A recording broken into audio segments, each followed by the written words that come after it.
میرے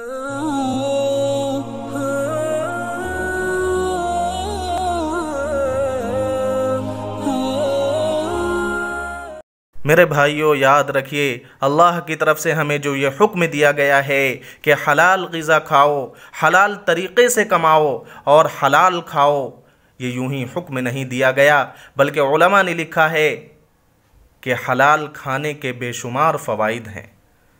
چنانچہ ایک فائدہ جو سب سے بڑا فائدہ ہے کہ رزق حلال سے دعائیں قبول ہوتی ہیں۔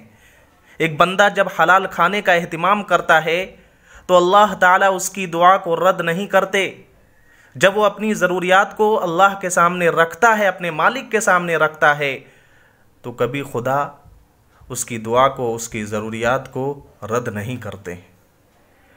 چنانچہ حضرت سعد بن وقاص رضی اللہ تعالیٰ عنہ حضور اکرم صلی اللہ علیہ وسلم کی خدمت میں حاضر ہو کر انہوں نے عرض کیا، یا رسول اللہ، آپ میرے لیے دعا فرما دیجئے کہ میں مستجاب الدعوات بن جاؤں، یعنی میرا شمار ان لوگوں میں ہو جائے کہ جو بندہ جب اپنے رب سے مانگتا ہے تو اس کی دعا اللہ رد نہیں کرتے ہیں۔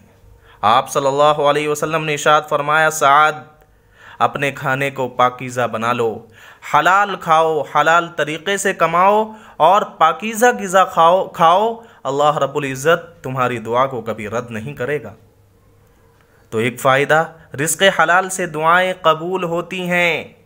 اسی طرح علماء نے لکھا ہے کہ رزق حلال سے گناہ سے دل گھبراتا ہے۔ جب ایک بندہ حلال کھانے کا اہتمام کرتا ہے تو پھر اس کا دل گناہوں کی طرف مائل نہیں ہوتا ہے، پھر اس کا دل گناہوں سے گھبرانے لگتا ہے۔ اور ہمیں چاہیے کیا؟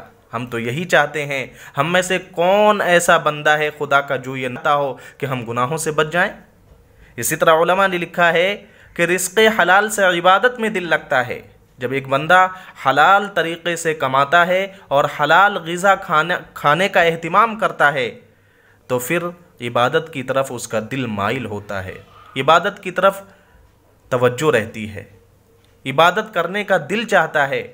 اور میرے بھائیو دوستو، اگر ہم اپنی زندگی میں عابد بن جائیں، اللہ کی عبادت، اطاعت اور فرما برداری کرنے والے بن جائیں، تو یاد رہے ہم اس دنیا میں بھی کامیاب ہیں اور آخرت میں تو کامیابی ہی کامیابی ہے۔ اسی طرح علماء نے لکھا ہے، رزق حلال سے رزق میں برکت ہوتی ہے۔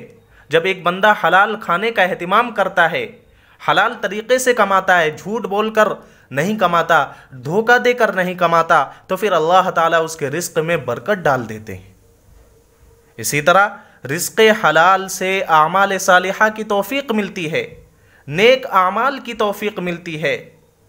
میرے بھائیو دوستو، اسی طرح علماء نے لکھا ہے، رزق حلال سے جنت کا حصول اور جہنم سے نجات ملتی ہے، جہنم سے آزادی کا پروانہ اور جنت کی نعمت ملتی ہے۔ اور ہم میں سے کون نہیں چاہتا ہے کہ ہمیں جنت مل جائے اور جہنم سے آزادی مل جائے؟ اسی طرح علماء نے لکھا ہے، رزق حلال سے قلب کے اندر نورانیت پیدا ہوتی ہے اور اللہ کی معرفت پیدا ہوتی ہے، دل منور ہوتا ہے، دل روشن ہوتا ہے اور اللہ سے لو لگانے کا دل چاہتا ہے، اللہ سے تعلق قائم کرنے کا دل چاہتا ہے۔ میرے بھائیو دوستو، اسی طرح رزق حلال سے، حلال رزق سے اللہ اور اللہ کے رسول علیہ السلام کی رضا، خوشنودی نصیب ہوتی ہے۔ اور ہمیں چاہیے ہی کیا؟ ہم سے ہمارا مالک خوش ہو جائے، ہم سے ہمارا خالق خوش ہو جائے۔ یاد رہے پھر ہم اس دنیا میں بھی کامیاب ہیں اور آخرت میں ہمیں کامیابی سے کون روک سکتا ہے؟ اسی طرح علماء نے لکھا ہے کہ رزق حلال سے اخلاق حسنہ پیدا ہوتے ہیں، اچھی عادتیں پیدا ہوتی ہیں، بری عادتوں سے نفرت پیدا ہو جاتی ہے، اخلاق رذیلہ سے نفرت پیدا ہو جاتی ہے، اچھی عادتیں پیدا ہوتی ہیں۔ اسی طرح ایک بڑا فائدہ، رزق حلال سے اولاد کے اندر اطاعت اور فرما برداری کے جذبات پیدا ہوتے ہیں۔ جب ایک انسان اس چیز کا اہتمام کرتا ہے کہ میں اپنے گھر حلال غذا کو ہی لے کر جاؤں گا، حلال کمائی لے کر جاؤں گا اور اپنی اولاد کو حلال غذا کھلاؤں گا، تو یاد رہے کہ پھر اس کی اولاد نیک بنتی ہے، فرما بردار بن جاتی ہے، پھر اس کا گھر جنت کا نمونہ بن جاتا ہے۔ اس لیے میرے بھائیو دوستو، اس دنیا اس چیز کا اہتمام کرو کہ کہ ہم حلال طریقے سے کمائیں گے اور حلال ہی کھائیں گے۔ آج ہم اس معاملے میں بہت غفلت اور لاپرواہی برتتے ہیں اور یہ سمجھتے ہیں کہ ہم جو کما رہے ہیں وہ ہمارا اپنا ہے۔